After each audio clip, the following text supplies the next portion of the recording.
ঐ সোণাপুৰৰ পৰা মই জুবিন গাৰ্গে কৈছো। ঐ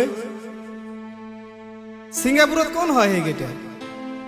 তাত নাই নহয় মই এতিয়া। খাৰগুলি কাহিলীপাৰা কতো নাই মই এতিয়া। এতিয়া সোণাপুৰ, মাতো সোণাপুৰ। সোণাপুৰে মোৰ শেষ ঘৰ, শেষ মঞ্চ। এতিয়াৰ পৰা আৰু গান নেগাওঁ মই, মাতো শুনিম।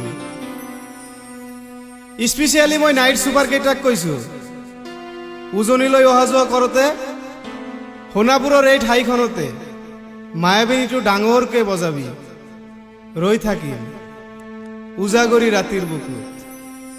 সৰু সজাত দেখাই দিলো কোন অহা নাই তাত। ব্ৰাহ্মণ, কলিতা, আলী, ৰহমান, ডেকা, বড়ো, ৰাভা, পূজাৰী, মুন্সী আদি সকলো আহিছে তাত। I love people, I love man. যোৰহাটৰ মানুহখিনিয়ে কষ্ট পাইছে বুলি শুনিছো, মোৰো যাবলৈ মন আছিল। প্ৰিয় ঠাই, দেউতাৰ ঠাই, উপায় নাই। পলম হলেও শৰীৰটো কষ্ট পায়। বাকী গৰিমা আৰু দেউতাই গুৱাহাটীতে থকাটো বিচাৰিলে। একো নাই, গুৱাহাটীলৈ আহিলে মাত দি থৈ যাব, সোণাপুৰতেই থাকিম।